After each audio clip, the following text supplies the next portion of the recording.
Welcome back, everybody. Just in time for Christmas, so we have a question from Anon. How do we know it's a miracle? Here is his question in full. Quote, how is Antony Flew's problem of identifying miracles resolved? Namely, the problem of determining that an act or event is caused strictly or exclusively from, above and beyond nature, is divine, in the sense that no future or complete human knowledge or understanding of nature or order of nature can disprove it being so. I would much appreciate your input on this, end quote. All right, this is an excellent question. An event occurs. It's witnessed to occur, and there's no ambiguity in the observation. All agree the event has happened. What caused the event? Could it have been God? Well, in one sense, yes, it must have been. Every event is caused at base by God. God is the first cause, the unmoved mover. Briefly, and as this can be looked up elsewhere, I provide some links. I'm not going to go into this proof in any depth. We'll just leave that to others. There's endless amounts written on it. But briefly, every simultaneous causal chain leading to an event must have a base, a starting primary cause. Here's the old hoary standby as a quick proof of this, which I'm not going to emphasize or demonstrate more than this. We don't need it for this particular post. You push a rock with a stick, all right? This is happening now. This is a simultaneous chain of causes. Your muscles push your arm, of course. The stick pushes the rock. Your muscles push the arm. The cells in your muscles squeeze. The proteins in the cell maneuver, and so on and on down. But not forever. The string of causes bottoming out at some initial cause, which from Aristotle on up is said to be God. Now, that's not going to convince Flew, although it should. So let's take a more wondrous miracle, which is a tautology, like raising a man from the dead. And not just brain dead, which medically means alive, or a heart stop dead, which medically means alive, but dead, like Lazarus rotting away in his tomb, long enough to start stinking. Lazarus dead for a while, and lo, after a command by Jesus, he is alive again.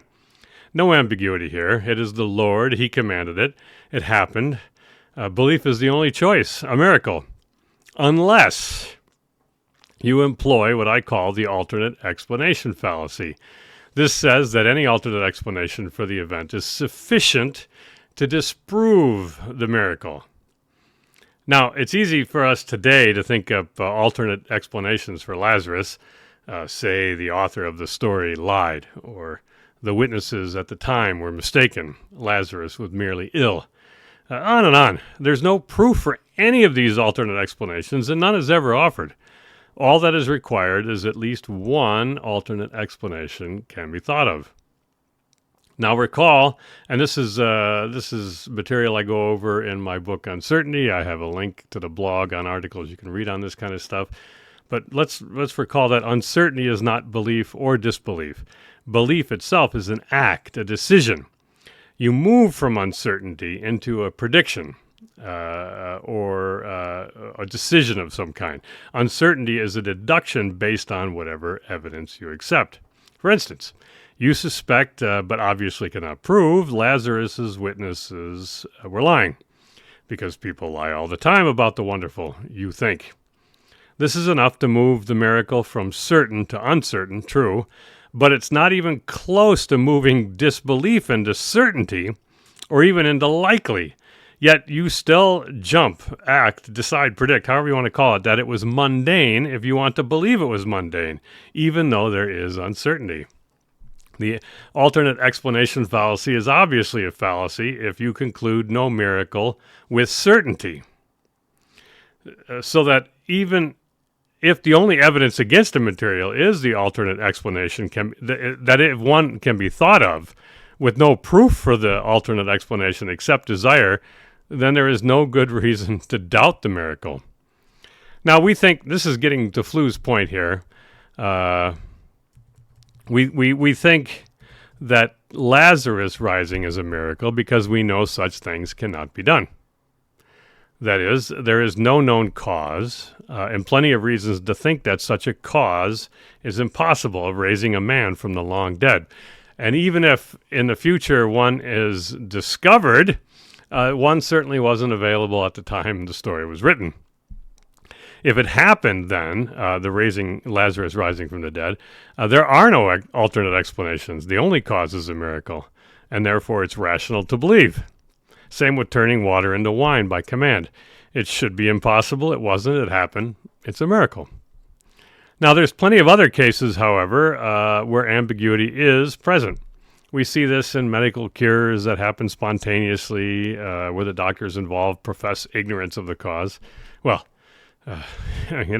we know enough about doctors by now to know that that's not definitive. Plus, sometimes we see causes of supposed medical miracles that are discovered later. This is also what Flew is kind of saying.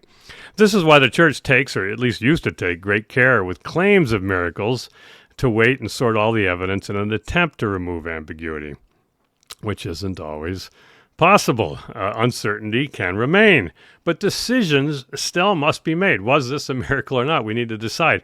So, or was it mundane? We need to decide. Either way, we need to decide. We don't. That is to say, if we're going to act on this belief, we must decide. If we're not going to act, we are content to leave it in its uncertain phase. Now, there's all kinds of events that aren't witnessed that could be miracles. So for instance, a car swerves to avoid a new rut in the road, and it turns down a different road. Whereas if the rut was not there, it would have gone down this road, the one you happen to be crossing, and you would be the new entombed Lazarus. Now, that scenario is entirely counterfactual. Who could say how the rut got there? Was it your guardian angel?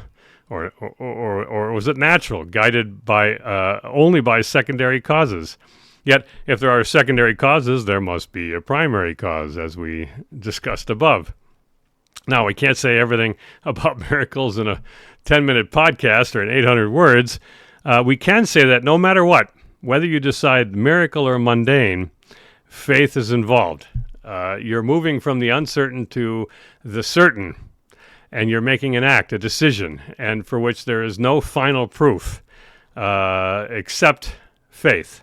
We all must have faith. And soon it will be Christmas, and we're going to celebrate the miracle of miracles.